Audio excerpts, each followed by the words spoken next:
बहुत समय पहले एक राजा राज्य करते थे। वो किसी भी समस्या का बहुत सूझबूझ के साथ न्याय करते थे। राज्य में कोई भी झगड़ा हो या किसी चीज का बंटवारा हो, सब राजा से ही न्याय मांगते थे। सबको पता था कि राजा न्याय बहुत अच्छा करते हैं, जो कि सबके हित में होता है। इसलिए सब उन पर विश्वास करते और उन्हें बहुत मानते थे। एक दिन राज्य में एक ऋषि मुनि आए। महाराज, आपके राज्य की सुख शांति और बौद्धिक वृद्धि के लिए आपको तपस्या करनी चाहिए। इससे राज्य में भी समृद्धि आएगी और आपकी बुद्धि भी अधिक तेज होगी। आपकी बात सही है मुनिवर, मैं तपस्या करने जंगल जाऊंगा। राजा ने अपने मंत्री को बुलाया और बोले, मैं जंगल जा रहा हूँ, आने में समय लगेगा। तब तक आप राज्य का ख्याल रखें और महारानी को राज्य संभालने में मदद करें। महाराज, आप निश्चिंत होकर जाइए, मैं सब देख लूंगा।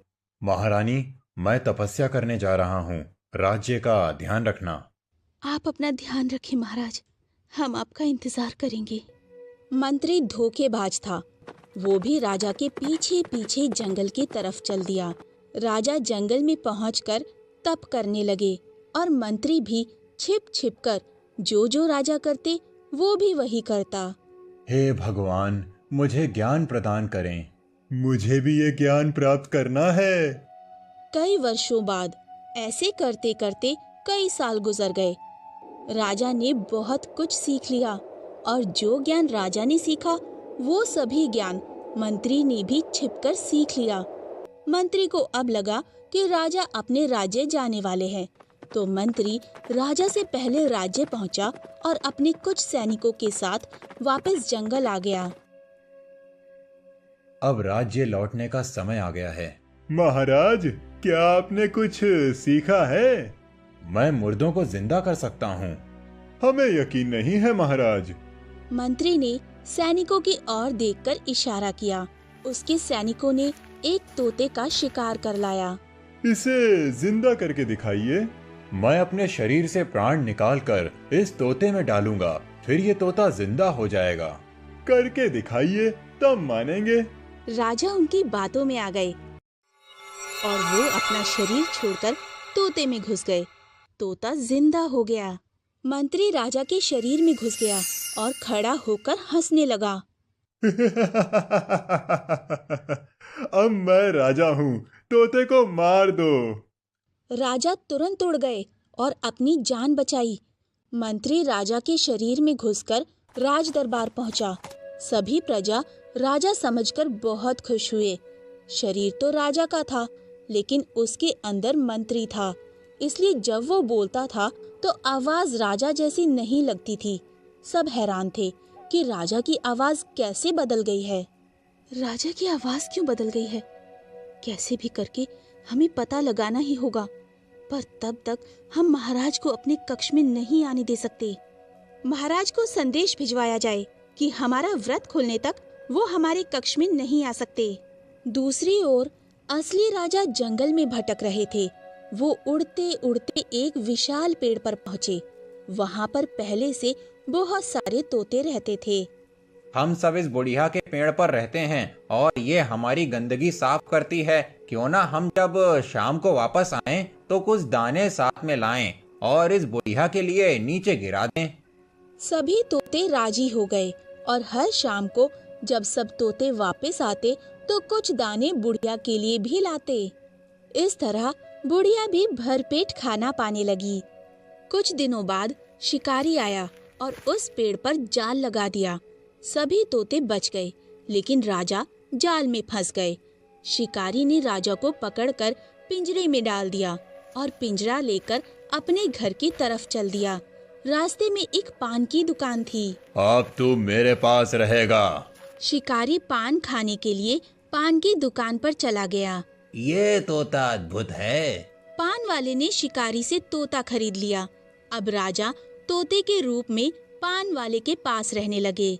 एक दिन उसी राज्य में एक औरत अपने पति के साथ अपने मायके जा रही थी। रास्ते में जंगल पड़ा। जब महिला जंगल में पहुंची तो उसे प्यास लग गई। वो अपने पति से बोली, मुझे प्यास लगी है, पति पानी लाने के लिए पास में बह रही नदी की तरफ चल दिया। लेकिन जब पति वापस आया तो साथ में एक और आदमी आया जो बिल्कुल उसके पति जैसा ही था। वो एक भूत था जो उसके पति के रूप में था। जब दोनों महिला के पास पहुँचे तो महिला समझ नहीं पा रही थी कि उसका असली पति कौन है। दोनों खुद को उसका असली पति बता रहे थे। फिर वो महिला उन दोनों को गांव के प्रधान के पास ले गई। प्रधान जी, मेरी मदद करें। असली पति कौन है, बताइए। मैं नहीं जानता। ये बात चारों तरफ फैल गई। दो आदमी इसी बात की चर्चा पान वाले की दुकान पर कर रहे थे, जहाँ राजा पिंजड़े में था। राजा ने सब कुछ सुन लिया और पान वाले से बोले, जाओ, महिला और उन दोनों आदमियों को बुला कर लाओ। मैं बता दूंगा उसमें से उस महिला का असली पति कौन है। पान वाला सबको बुला लाया। तुम दोनों खुद को इस महिला का असली पति बता रहे हो, लेकिन असली पति वही है जो इस बोतल में पहले घुस पाएगा। देखो, मैं असली हूँ। अब ढक्कन बंद कर दो। महिला के असली पति ने ढक्कन बंद कर दिया। वहाँ पर जितने लोग थे सब बहुत खुश हुए और उस महिला के असली पति ने पान वाले को खूब सारा इनाम दिया।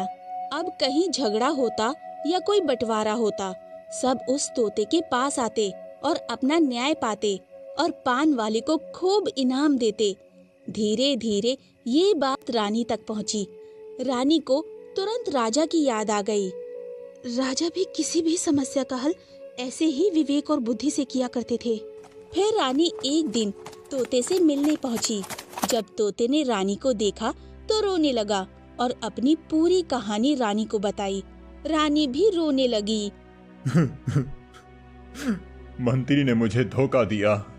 मंत्री आपके शरीर में है, उसको कैसे निकाला जाए? मैं आपको जैसा कहता हूँ आप वैसा ही करें। फिर रानी तोते को लेकर महल चली आई और तोते को छुपा दिया और तोते ने जैसा कहा था करने की तैयारी करने लगी। दासी, जाओ, राजा को बता देना कि आज मेरा व्रत खत्म हो गया है। वो मेरे कक्ष में आ सकते हैं अब। महाराज, महारानी जी ने संदेश भिजवाया है। आप उनके कक्ष में प्रवेश कर सकते हैं अब। प्रधानमंत्री बहुत खुश हुआ। रानी ने आखिर मुझे राजा मान ही लिया। वो तुरंत रानी के पास पहुंचा और रानी से बातें करने लगा। कुछ देर बाद रानी ने कहा, आपने कई वर्षों तक तपस्या की है, मुझे भी कुछ दिखाइए। आपने क्या सीखा है? मैं मुर्दों को जिंदा कर सकता हूँ। ऐसा कैसे हो सकता है? मैं कैसे यकीन कर लूं? कोई मुर्दा जीव लाओ, मैं तुम्हें जिंदा करके दिखाऊंगा। मैंने सुना है धोबी का गधा मर गया है। मैं उसका मुर्दा शरीर मंगा देती हूँ। आप जिंदा करके दिखा दो, फिर मुझे यकीन हो जाएगा। ठीक है, मंगा लो।